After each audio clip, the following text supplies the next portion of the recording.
Welcome back to the channel, everyone. Today I want to break down the new DTCC rules around capital requirements and also the new rules around security-based swaps. So stay tuned and let's make some money. And now I want to dive straight in with the key information. So let's start by talking about the new proposed rules around security-based swaps. Obviously, I don't want to read through this full 197-page document, so I've highlighted some of the key impacts and key changes. So this new rule has been designed and proposed to prevent fraud, manipulation and deception in connection with affecting transactions in or around the security-based swaps. Basically, these new rules are to improve the disclosure and the public disclosure of security-based swaps, and also to avoid fraudulently influencing the chief compliance officer of each individual fund. So firstly, when will these changes take effect? Well, it says transaction reporting for security-based swaps has been required since November 8th, 2021,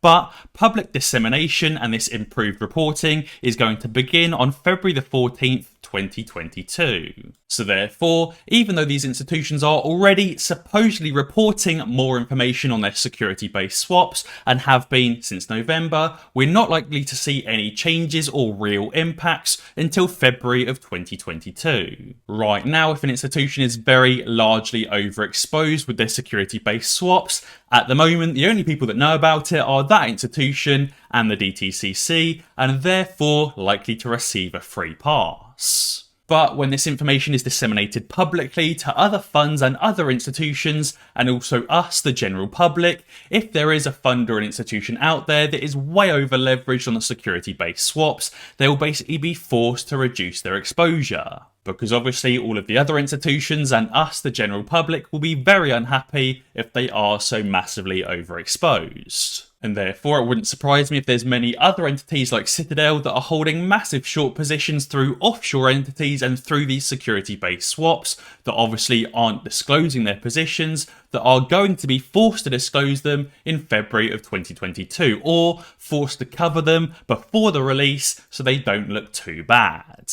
Now I also want to read this new ruling in section 9, which I think is ridiculous that it wasn't already a ruling. Paragraph J of section 9 makes it unlawful for any person, directly or indirectly, by the use of any means or instrumentality or interstate commerce or of the mails or of any facility of any national securities exchange to effect any transaction in or to induce or attempt to induce the purchase or sale of any security-based swap in connection with which such person engages in any fraudulent, deceptive or manipulative act or practice, makes a fictitious quotation, or engages in any transaction, practice or course of business which operates as a fraud or deceit upon any person. So to condense all that down, it basically makes it illegal for any person to create any fictitious purchase or sale, so therefore makes it illegal to create a fictitious or fake closeout of a security-based swap position.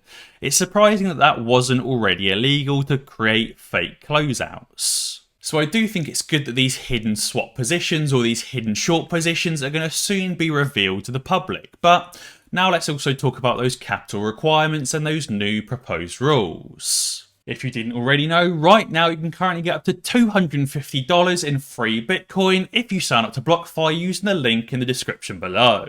With BlockFi, not only can you just buy some Bitcoin, Ethereum and many other cryptocurrencies, but you can also earn interest on your deposits and therefore continue to earn more and more Bitcoin. And BlockFi also offer a rewards credit card with an introductory rate of 3.5% cashback on your purchases, also paid in crypto, therefore again accumulating more Bitcoin and more cryptocurrency. And when you've generated a massive profit on your investment, instead of having to sell off your cryptocurrency and potentially missing out on the next run up, you can just take out a crypto-backed loan with BlockFi. Therefore, you can get cash to meet your day-to-day expenditure, but you don't have to sell off your crypto. I also personally use BlockFi and I think it's a very easy platform to use and it has brilliant interest rates for your crypto. So let's start by talking about the new NSCC capital requirements because this one has the biggest change. So there's two parts that have been changed. The first part is the equity capital requirements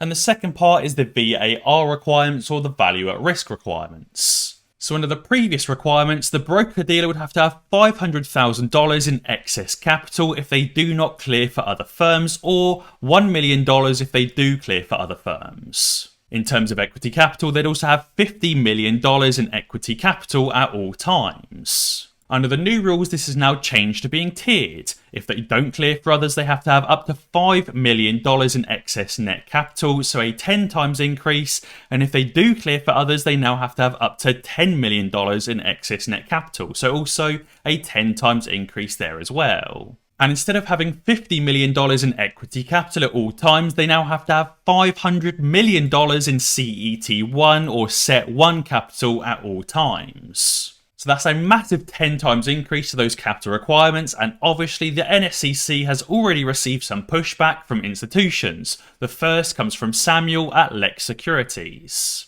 He said below is DTCC's or NSCC's latest proposal. They're proposing to increase the minimum capital requirements tenfold. He's obviously complaining and saying, why would a firm that has a margin requirement or VAR tier of $500,000 need $10 million in excess net capital? He said DTCC's margin, or I guess the DTCC insurance, is supposed to account for the risk, so why does a firm that according to DTCC could lose $500,000 need $10 million in excess net capital? Now, one point I do agree with is where he says it ignores the mega-sized participants that pose real risk for the DTCC and instead discriminates against solely smaller firms. Obviously, we can see here their VAR tiers are below $100,000, $100,000 to $500,000 and over $500,000. But in the grand scheme of things, that isn't actually very large, and I think they need many, many more tiers. If we have a look at Robinhood, back on the 28th of January, the daily VAR requirement at the start of January 28th was $1.4 billion, obviously significantly higher than only $500,000. They probably need more tiers in here for say over 5 million, over 50, over 500 and maybe even over 5 billion. But I do think that should require firms like Robinhood to have significantly more excess net capital to obviously avoid what happened back in January 28th when Robinhood had to turn off the buy button to reduce their daily VAR requirement. Obviously, because Robinhood turned off the buy button, it brought that requirement down from $1.4 billion to only $354 million. He said it's simply ridiculous that a firm that has $500,000 at risk needs $10 million in excess capital, as in 20 times the amount at risk, but a firm that has $1 billion at risk needs only $10 million, as in 1% of the amount at risk. He said if the DTCC felt that it needed to raise the capital requirements, it would target the large firms that actually create exposure. This proposal is a thinly veiled attempt to eliminate DTCC's smallest participants. So therefore, while I do think new capital requirements and increasing those capital requirements significantly is a good idea, I also think they need to focus more on the larger firms and not the smallest firms. In terms of the DTCC, they are also making equity capital changes, changing from $2 million in excess equity capital to $15 million in excess CET1 capital. Now, I guess this is just a slightly different division because obviously the NSCC requirements were much, much higher. Now, something I also found very, very interesting is that there's a current DTC watch list and enhanced surveillance list. It says DTC's watch list is a list of participants that are deemed by DTC to pose a heightened risk to it and its participants based on credit ratings and other factors. It says specifically the watch list is a list of participants with credit ratings derived from DTC's credit risk rating matrix of 5, 6 or 7. Now, I tried to do some searching and unfortunately this DTC watch list isn't available to the public, but it would be very, very interesting if it was available to the public to see which participants of the DTCC posed the highest risk. That way we could see which participants of the DTCC and which institutions had the highest leverage and were the most exposed and the most likely to go bankrupt or be liquidated. Now, the FICC have also changed their capital requirements from $100 million of equity capital, $25 million of net worth, and excess net capital of $10 million to that same new implementation from the NSCC which is the $500 million in CET1 capital, and therefore a 5 times increase from the FICC from $100 million to $500 million. So why is that good for AMC? Well, obviously it means that participants and institutions now have to hold a lot more capital and a lot more cash, and therefore can't be as heavily exposed or over leveraged, and therefore will have to close some of their short positions or risk liquidation. Obviously, if they can't meet these new capital requirements and these new margin requirements, they will get liquidated and forced to sell off all of their long positions and cover all of their shorts. Now you may say, Tom, these new capital requirements sound absolutely brilliant, but when are they coming into effect? So from the NSCC paper, we've got a heading saying implementation timeframe.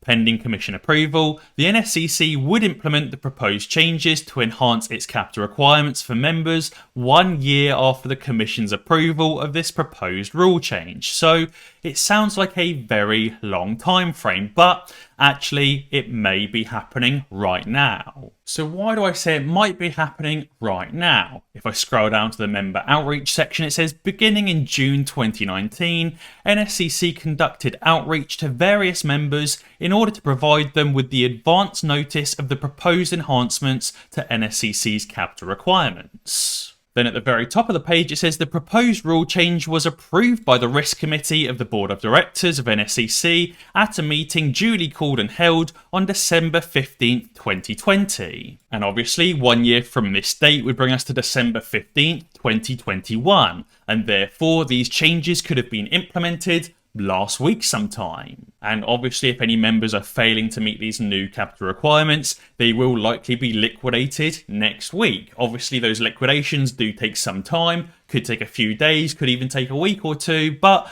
we'd expect to see changes from these new capital requirements over the next week or two. And on top of this, it seems that Chinese creditors are getting desperate to receive their money back from Evergrande, with claims totaling $13 billion. But the worrying thing is that Evergrande have said there is no way we can repay so many creditors with our limited resources, said an Evergrande executive who asked not to be identified. He said, we will let judges decide who gets paid and how much. And therefore, if the Evergrande suppliers won't even be getting all of their money back, there's no way that any of the bondholders will either. There was a little tier list I saw a little while ago of who would be getting their money back from Evergrande first. First was the employees, then was the suppliers, and only then, later on, was the bondholders and the debt holders, and then obviously finally the shareholders. And therefore, if Evergrande can't even properly pay the employees and the suppliers, well, the bondholders won't be getting any of their money back, and also won't be able to use those bonds as collateral to meet those new collateral requirements. Guys, be sure to let me know down in the comments below what you think about the new capital requirements imposed by the DTCC, the NSCC, and the FICC, and how this is going to impact AMC. And guys, if you want to stay up to date with all of my latest stock and crypto picks, or if you just want some help with AMC and GameStop, be sure to check out the Patreon and the private Discord, linked in the description below, and become part of the team. And as always guys, if you enjoyed this video, be sure to check out some of my others. Alternatively, subscribe to the channel and ding that notification bell, because that way you'll be alerted when I upload a new video. Cheers!